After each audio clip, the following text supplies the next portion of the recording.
Hello, my name is Crystal Straits. I'm a 21st century modern alchemist, and welcome to my multiverse. Come on in.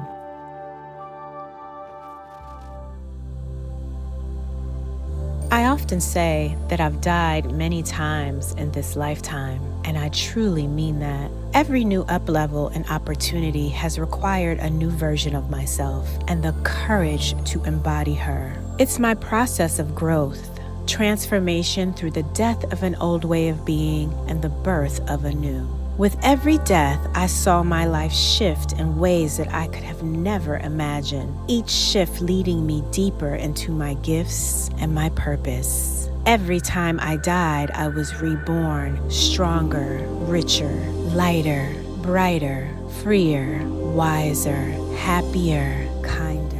You see, I'm a true alchemist. Using my divine feminine energy, I turn the shadows into light, pain into gold, and pressure into diamonds. I turn all things into beauty. Your shadow is the most embarrassing parts of yourself. It's the parts of you that you have rejected, suppressed, shamed, that you have not looked at. It's the inner child that hasn't been seen, hasn't been heard, hasn't been loved. It takes a lot of courage to look at the darkest parts of yourself, to look in the mirror. But once you do, once you go and look at the deepest parts of yourself, once you accept all parts of you, the good, the bad, the ugly, and the beautiful, that is when you come into true authenticity. And I can tell you this because I am a master at shadow work. I've had 12 consecutive years of dark nights of the soul. And what does that mean? 12 years, y'all, that I looked inside and I had to face the darkest parts of myself. I didn't come up for the light. I stayed in the dark for 12 years. It's heavy, but I know that I was given this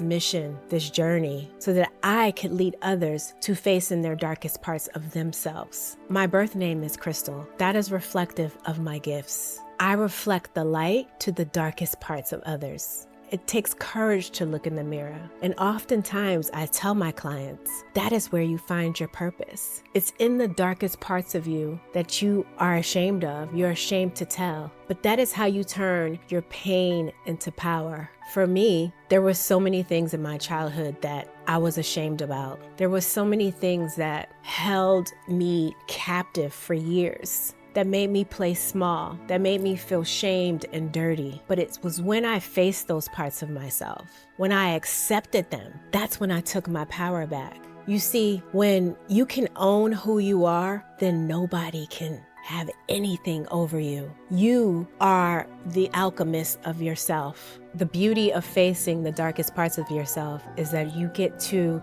live authentically. You get to live in balance. You know, because of my childhood trauma, I spent most of my adult life living outside of my body. My soul was disconnected from my body. I say your first home is your body. When you can create a safe, peaceful place inside yourself, that is when you can truly live in a place of peace. When my soul came home to my body, that was a feeling like no other. I remember it like it was yesterday. It was like all this time, that little Crystal, my inner child, she left. She left because she couldn't withstand all the pain that happened to her. But once I cleared the space, once I created a space, and once I held the space for her to come back home with all the parts of me that I had lost, all the parts of my soul that were disconnected from me, I called all my energy back to me. And that is how I came home to myself. And I wish that for everyone that I work with. That is why I do what I do, because me living in this balanced state, in this true authenticity, it feels like the life I've always dreamt of. It feels so amazing. I feel so connected to myself. That's why I do this work. That's why I am so passionate about it, because I want everyone to be the own alchemist of their own life.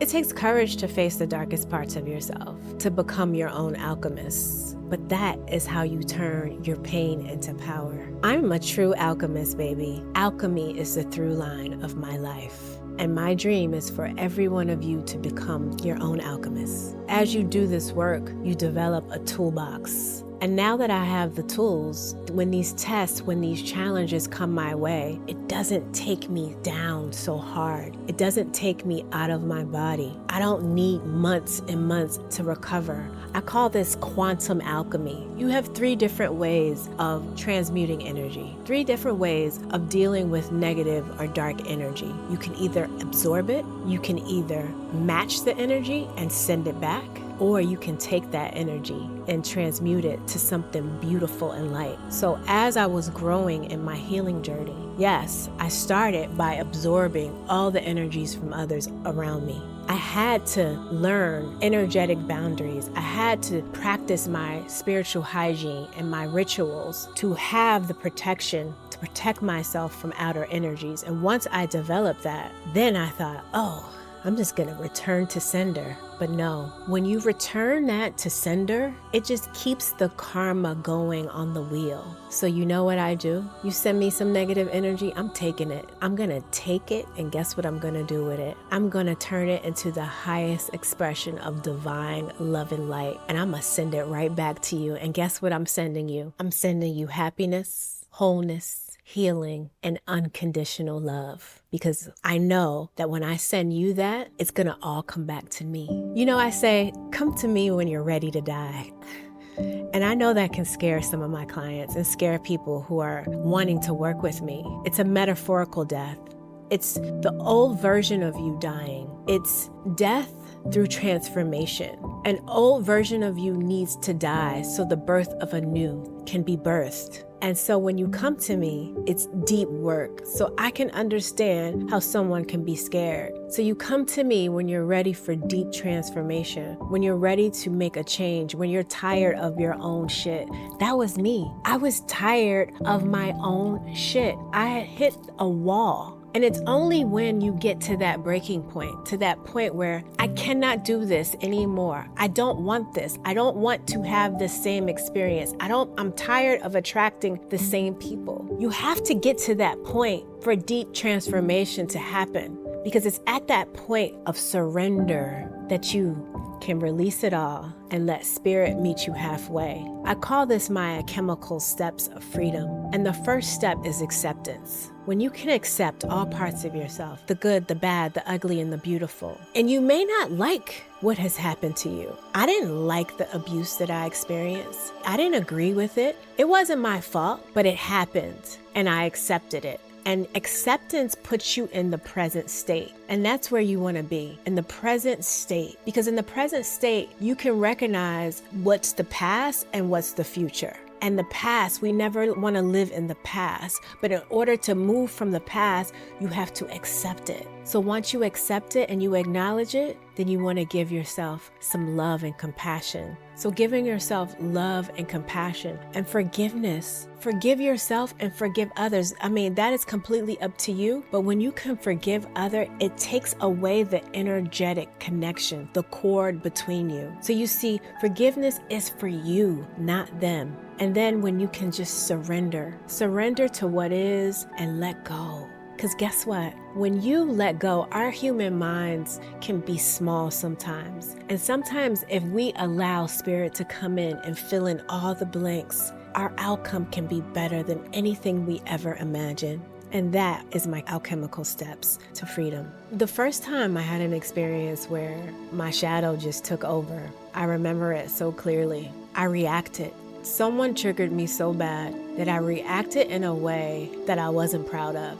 I remember several times when I didn't know how to handle my shadow. I thought in my head, like, this is just who I am, but it wasn't. It wasn't who I was. It was a version of me that was still looking to get her needs met. You know, when I was triggered by things like abandonment or betrayal or seeing a woman being taken advantage of, those were like some of my biggest triggers. I realized when I had the tools that I stopped reacting and I started responding. You know, my inner child, she gets triggered all the time. But when she does, guess what? I bring my inner child to me and I say, what do you need? How can I support you? Now when I get triggered, I take a breath, I go center myself, I go in nature, I take a spiritual bath, I take a moment and I ask, why is this triggering me? I ask myself those questions. You kind of want to be the observer. You have to be able to step outside of yourself and not get so caught up in the emotions and the reactions, because emotions and reactions are just temporary. You want to respond respectfully.